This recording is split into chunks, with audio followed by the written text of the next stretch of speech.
¿Tuvo usted un hijo que en vida se llamaba Emmett Till? Sí, señor. ¿Alguna vez tuvo problemas en Chicago? No más que cualquier otro niño. It was a great difficulty and a great joy and love to do this work, to do it as part of a beautiful community. We all knew the load that we were about to carry. I mean, there's great responsibility when you're thinking about, interrogating the history of America in general, but this is a, pivotal moment. And so I gave it that great consideration by slowly moving into it in the choice making to even do it, and gave it critical care in preparing for it, which, our director and all of our cast members and crew. And so it just bears that that time, that slow burn in cultivating how it came together. So yeah, it's the mother load, to say the least. ¿Advirtió a su hijo sobre cómo debía comportarse en la ciudad? Emmett, ¿me estás escuchando? Allí tienen normas diferentes. No llames la atención cuando estés allí.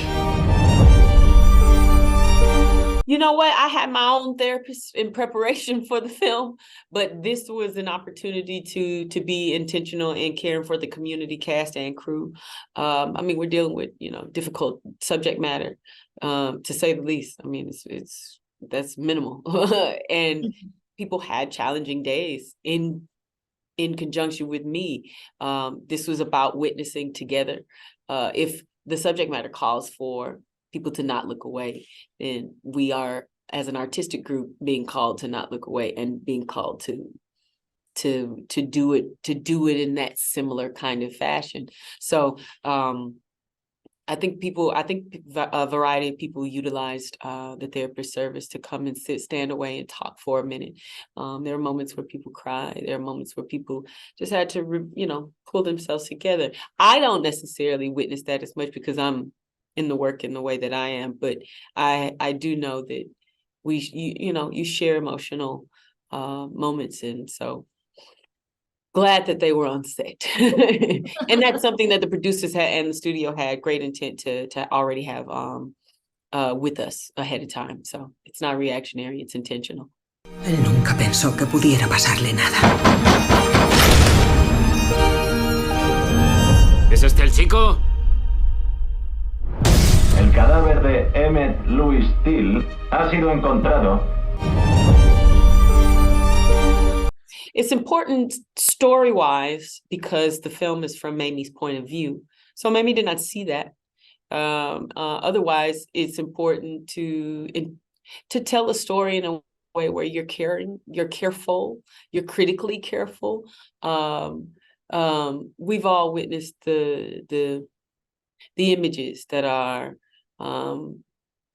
iconicized, that are ubiquitous when you think about this story.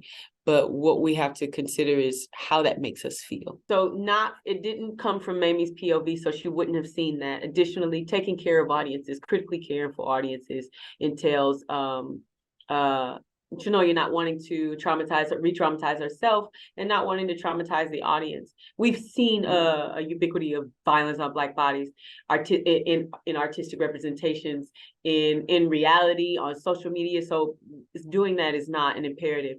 To get to the true root of the storytelling did not need to utilize that. But I think she did that in a beautiful, intentional, purposeful, caring manner, and the story is told without it, and it suits. Yeah. Este olor es del cuerpo de mi hijo, apestando a odio racial. Venga conmigo, por favor. El mundo entero tiene que ver lo que le han hecho a mi hijo. Esas fotos nos han cambiado la vida. Mamie, ahora tienes toda la atención del público. Tenemos una oportunidad. Arriesgando tu vida, ayudas a Bo. Intento ser fuerte por mi hijo. Yeah, that day was very, very beautiful and quiet and gray. It was raining. It had the weight to it. Cast and crew were well aware of how how significant this was and how tender it needed to be handled. We knew ahead of time where it landed on the calls, on the schedule. And so it was space to where, you know, I was able to recover in a certain way. There are a lot of critical, difficult scenes. And so this landed in the center of the schedule. And I didn't see the body until we did the first take. Chinoya made sure to talk about technical efficiency so that it wouldn't have to overdo the amount of takes, but I'm ready to do as many takes as necessary. But it was just a day of just critical community care. The therapist was on set that day. And it's just riding a fine line of getting to the humanity of that moment, because it's not about the traumatic ramifications, the physical horror of what it means to look upon his body after having returned from Mississippi. It was about Mamie finding the beauty in the memory as she examined his body. She was trying to dispel myths of what was, you know, being talked about, of what happened to him. And so in that, she is remembering who Emmett was, who he is to her. And she talks about this in the memoir for about a good 3 pages, describing his needs, describing different parts of his body and memories that are associated with it. So this was about humanizing his life, and also that underscoring the rage and the anger that drive her to do what she does, in showing his body and activating the civil rights movement, essentially. Hace un mes, yo tenía un bonito apartamento en Chicago. Tenía un hijo. Cuando les pasaba algo a los negros del sur, yo decía, bueno, es problema suyo, no mío.